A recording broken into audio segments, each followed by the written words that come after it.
Koji Igarashi, creator of Castlevania, is the latest in a long line of legendary video game developers looking to make a comeback. Here are some of the names that want to make the classic genres they helped originate new again. These are 5 developers who are stepping up to bring retro back in fashion.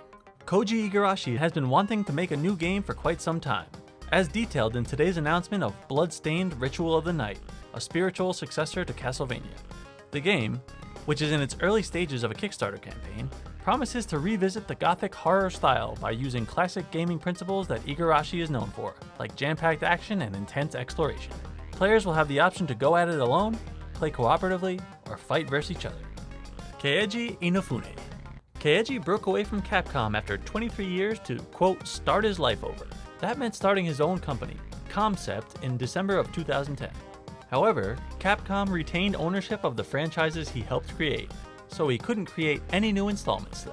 That's until he figured out a way around those logistics in August 2013 and launched a Kickstarter campaign for Mighty No. 9, an action platforming game that bears a striking resemblance to Mega Man in both gameplay and design. This project is widely considered to be a spiritual successor to Mega Man, and the game is expected to release this fall. Shinji Mikami.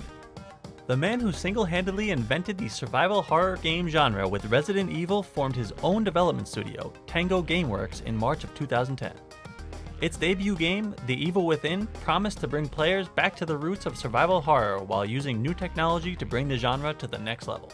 In it, players are challenged to confront a host of supernatural horrors using limited resources and occasionally having no choice but to run away from creatures incapable of being killed. The game suffers at times from poor gameplay mechanics, a convoluted plot, and a boring protagonist. However, The Evil Within could be making its own comeback with the release of DLC add-ons, with its own story and focus on stealth gameplay. It looks like the return to classic survival horror might have hit a misstep, but it's finding its stride. Ron Gilbert and Gary Winnick. Alongside Tim Schafer, Ron Gilbert has long been regarded as a powerful creative force behind some of the best classic LucasArts adventure games, including Maniac Mansion and The Secret of Monkey Island. Although many of his creations like The Secret of Monkey Island and Day of the Tentacle have continued to live on in both sequels and HD remasters, and he had a hand in making Broken Age, many of the new projects had the look and feel of Maniac Mansion. That is, until he got back together with Gary Winnick, the co-creator of Maniac Mansion, to announce Thimbleweed Park. It promises to feature original Maniac Mansion-style point-and-click interface, complete with actions and inventory items, along with 2D pixel art graphics notorious with the late 80s. Thimbleweed Park is a true spiritual successor to Maniac Mansion and Monkey Island, using classic interface, biting humor, and lots of puzzles, just as an adventure game from the bygone era should be. The Kickstarter pages describe the game as, quote, like opening a dusty old desk drawer and finding undiscovered LucasArts adventure games you've never played before. Jane Jensen. Famous for the creation of the Gabriel Knight series of occult adventure games, Jane Jensen never really dropped out of game development.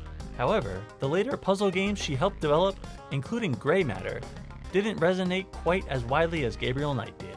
That's why fans were so eager to help fund Mobius: Empire Rising, which has been billed as a spiritual successor to Gabriel Knight. Despite an enthusiastic fanbase, Mobius failed to live up to expectations. Even though it's 3D, the graphics look dated and inconsistent, and its characters controlled awkwardly. The soundtrack was stellar, but the voice acting can seem unbearable at times, especially for the oft-boring main character. Perhaps some of these faults could have been forgiven if the plot were better, but Mobius currently stands as an example of an unsuccessful attempt at making a comeback. On a brighter note, Gabriel Knight: Sins of the Fathers 20th Anniversary Edition is an excellent remaster of the original game. So that's our list of 5 legendary developers making a comeback.